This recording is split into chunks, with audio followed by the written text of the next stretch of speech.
A long time ago, the history alphabet science 2500 years ago.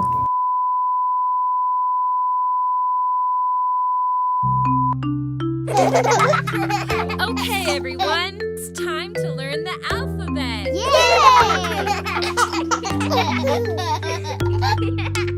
A, B, C, D.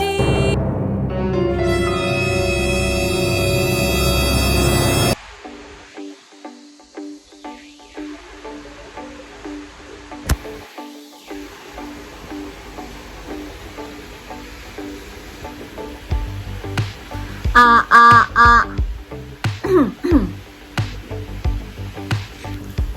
していいと思う。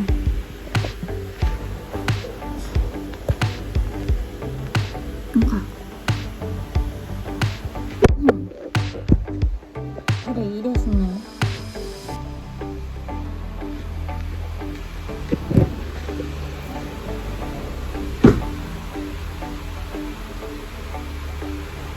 いいです。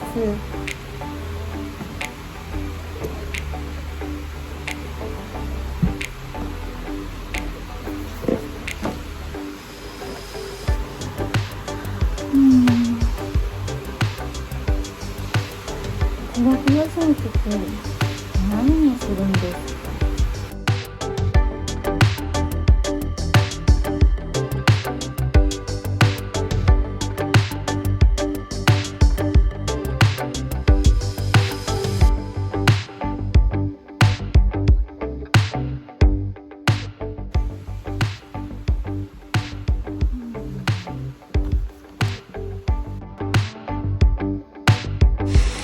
コロコロ漢字？まあまあ。あと本を読む？読む？読む？読む？読む？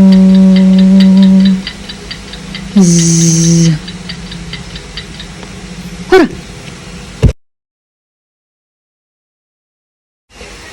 ちょっと一人書いてほしいね。待っ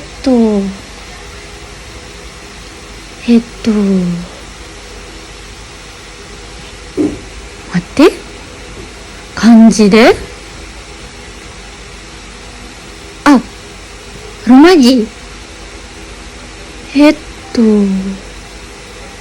ちなみにアルファベットって始まるストーリーがどうでしょうか？探してみようか。探しにしましょう。アブジャート、アブギーダ、アルファベット。資源は文字の歴史の始まりから1000年以上だった。古代のエジプトに始まる。紀元前2000年頃にこの期間をさすがについては様々な説が存在する。じゃあ Once upon a time, ancient Egypt was a civilization of ancient Northeast Africa. Oh, that's a fabulous one. Ancient Egyptian civilization followed prehistoric Egypt and collapsed around 2100 BC. At the period of time starting at the first human settlement and ending at the first dynasty of Egypt around also. Various terms such as Proto-Dynasty period, Zero Dynasty or Dynasty Zero are used to name the part of the period which might be characterized as pre-dynasty by some and early dynasty by others. The pre-dynasty period is generally divided into cultural eras, each named after the place where a certain type of Egyptian settlement was first discovered. However, the same gradual development that characterizes the Proto-Dynasty period is present throughout the entire pre-dynasty period. An individual culture must not be interpreted as separate entities, but as legacy subjective division used to facilitate study of the entire period. According to Egyptian tradition, Menes thought to have unified Upper and Lower Egypt was the first king. This Egyptian culture, costume, art expression, architecture, and social structure were closely tied to religion, remarkable, stable, and changed little over a period of nearly 3,000 years ago. Generally thought to include a relatively obscure set of pharaohs running from the end of the sea to the 10th and most of 11th dynasty. Most of these were likely local monarchs who did not hold much power outside of them. There are a number of texts known as Lamentation from the early period of the subsequent Middle Kingdom to 1850 and 1860 BC. That makes it sound like on what happened during this period. Some of these texts reflect on the breakdown of rule.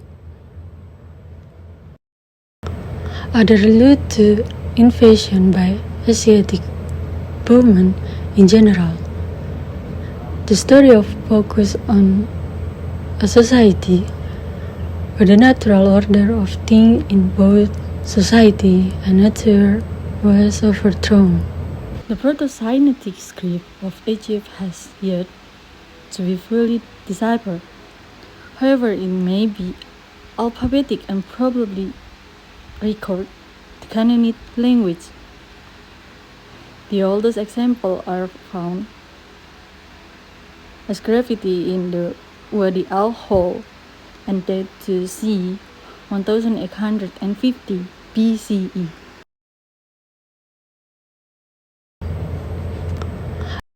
The first Canaanite studies to make extensive use of alphabet were the Phoenician city studies, and so later stages of the Canaanite script are called Phoenician. The variant of the Phoenician alphabet had major impact on the history of writing, the Aramaic alphabet and the Greek alphabet. The Phoenician and Aramaic alphabet, like their Egyptian prototype, represent only consonant system called an abjad, and become the official script of the Persian Empire, appears to be the epicenter of nearly all the modern alphabet of Asia, except India, is the Arabic alphabet, the first. Second, the modern Hebrew alphabet, and third, the Syriac alphabet, at last, the Georgian script.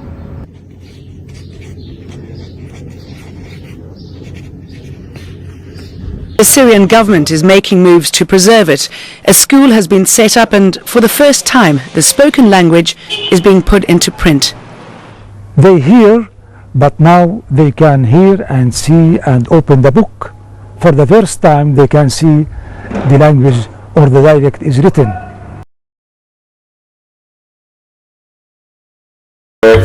Guess what the word is, and then we'll do a sentence at the end.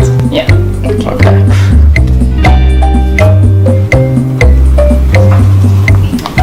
Moch. Moch. Brain? Yeah. Yeah. We say mocha. Okay, yeah. Alright.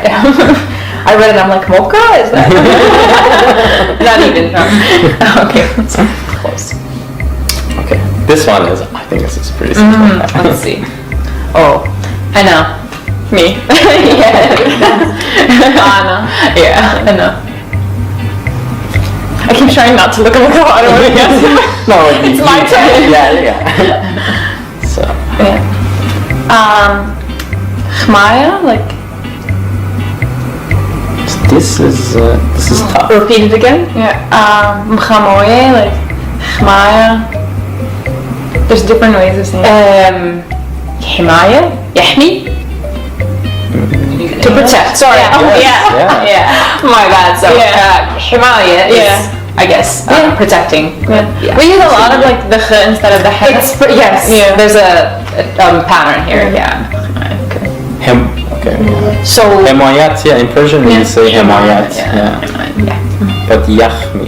Yahmi is the verb. So mkhamoye. Okay. Yeah. So the kh came out really strong. That's good.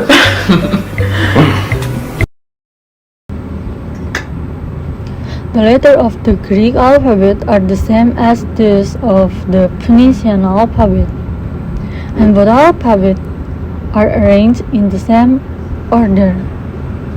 The Athenians c. 400 BCE.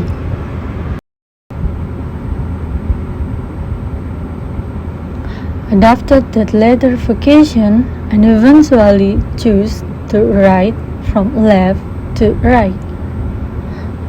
Unlike the Phoenician, who wrote from right to left, many Greek letters are similar to Phoenician, except the letter direction is reserved or changed, which can be the result of historical change from right to left writing to Boustropedon, then to left to right writing. And then how about Latin alphabet? The Latin adopted writing in about the 7th century, and adapting writing from this group, the Latin adopted for character from the Western Greek alphabet.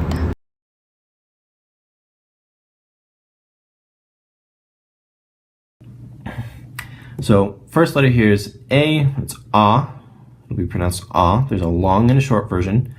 They're not always marked whether it's long or short, but if it is marked, you'll see a long line above the A, and that'll mean it's a long A. Just pronounce the long A longer than you pronounce the short A. For all these vowels here that I've underlined, Wheelock's Latin gives, for most of them, Wheelock's Latin gives alternate actual sounds that you're supposed to produce. It's not just a length difference. I disagree with the sort of historical take on that. I'm not sure that historically that's really correct, that they always had different sounds. And one of the reasons I think why Wheelock's Latin does it is because for native English speakers it's a little bit easier to hear differences in vowel quality than vowel length. But just to simplify things, and because I think it's more historically correct, there's a long ah and a short ah.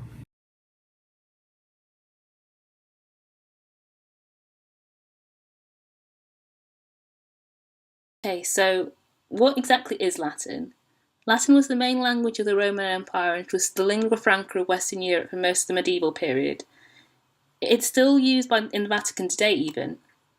You'll probably have seen inscriptions in Latin too.